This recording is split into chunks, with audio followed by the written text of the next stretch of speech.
बहुत समय पहले की बात है। एक गांव में किसी किसान का एक बुद्धू बेटा रहता था। उसका नाम धेला था। उसको बहुत कम अक्ल थी। उसकी कम अक्ली पर पूरा गांव हंसता था। वो ऐसे ऐसे काम कर देता था कि ना चाहते हुए भी पूरे गांव वालों को हंसी आ जाती थी। वो हर काम में आगे रहने की कोशिश करता था, लेकिन अपनी मूर्खता के कारण वो लोगों की हंसी का पात्र बनता था। एक बार की बात है, रात को वो अपने खेतों में फसलों की देखरेख करने के लिए रुका हुआ था। रात के तकरीबन 2 बजे थे। 2 बजे के वक्त वहाँ से 4 चोरों का गुजरना हुआ। उन चोरों को गुजरता हुआ देखकर धेला ने सोचा कि ये शायद चोर हैं, इन्हें जरूर भगाना चाहिए। कम अक्ल धेला अपनी लाठी को हाथ में लेकर उन चारों की ओर दौड़ पड़ा। उसने ये भी ना सोचा कि वो 4 हैं, वो चाहें तो 2 मिनट में उसको धूल चटा सकते हैं, उसका नुकसान भी कर सकते हैं। मगर कम अक्ली की वजह से वो उनके सामने जाकर खड़ा हो गया। उनको देखकर पहले तो चारों घबराए, लेकिन फिर वो लोग उसे देखकर पहचान गए कि ये वही धेला है जिसकी हंसाई पूरे गांव में होती है। धेला ने उनसे कहा, कौन हो तुम लोग और कहाँ जा रहे हो? इस पर उन चारों को हंसी आ गई और उन लोगों ने धेला को पकड़ा और उसे खूब मारा। खूब पिटाई करने के बाद उन्होंने धेला को अपने साथ ले जाने का फैसला किया। वो लोग उसे अपने साथ उस जगह पर ले गए जहाँ पर वो चोरी करने वाले थे। उस जगह पर ले जाकर वो लोग खड़े हो गए। उन्होंने धेला को खूब धमकाया। उन्होंने धेला से कहा कि तुम्हें अब मेरे लिए चोरी करनी होगी। अगर तुम चोरी नहीं करोगे तो तुम्हारा गला काट के यहीं पे गाड़ देंगे और किसी को पता भी नहीं चलेगा। चोरी करके लाओ तो आधा माल तुमको भी देंगे। अब धेला डर के मारे चोरी करने के लिए राजी हो गया। उन लोगों ने उसे दीवार फंदवा कर अंदर भेज दिया और अंदर जाने से पहले उन लोगों ने धेला से कहा, ध्यान से अंदर जाना और हाँ, कोई भी सामान हो तो उसे ठोक बजाकर ज़रूर देख लेना।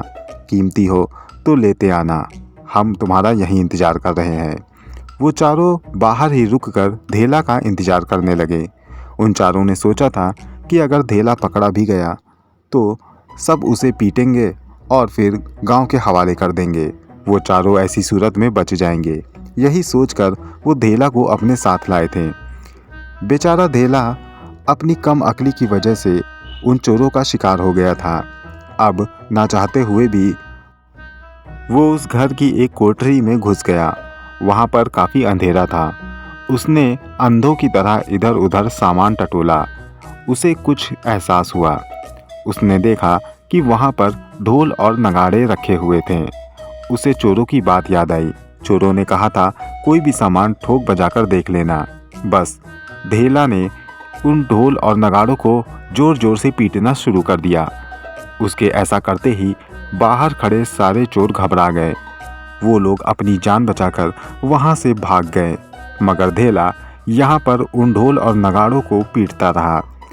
उन नगाड़ों की आवाज़ सुनकर घर वाले जग गए और फिर वो दौड़ के आकर उस कमरे में खड़े हो गए। उन्होंने देखा कि धेला अकेले आंख बंद किए उन ढोल और नगाड़ों को बजा रहा था।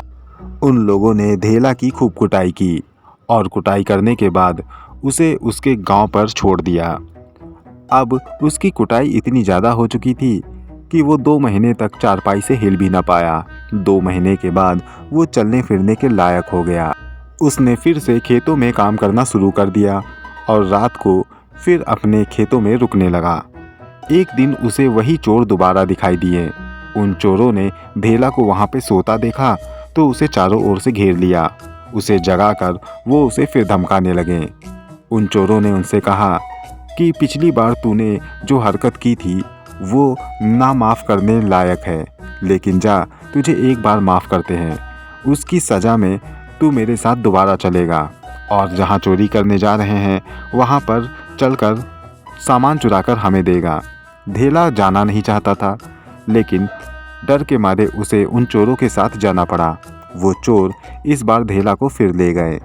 वो अपने फ़ायदे के लिए ही धेला को अपने साथ लिए जा रहे थे कि अगर पकड़ा जाएगा तो धेला ही पकड़ा जाएगा।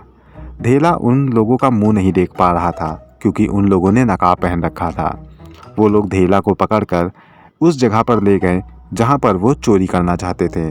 वो जिस घर में गए थे उस घर के पीछे की दीवार कुछ टूटी हुई थी। उनमें से लेटकर एक आदमी अंदर दाखिल हो सकता था।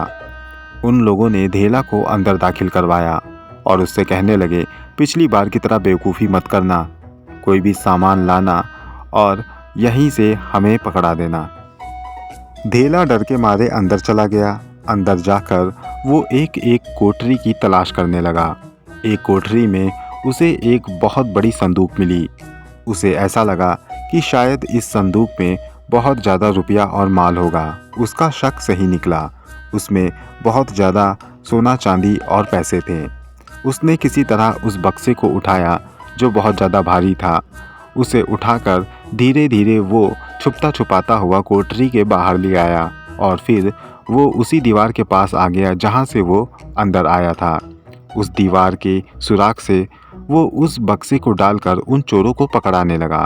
चोर उस बक्से को पकड़कर बाहर की ओर खींचने लगे, मगर उस संदूक की बनावट कुछ ऐसी थी कि वो बीच में दीवार के फंस गया। अब वो ना इधर का रहा ना उधर का। धेला तो डर के मारे उन चोरों से कहने लगा, जल्दी खींचो, जल्दी इसे अपनी ओर खींचो।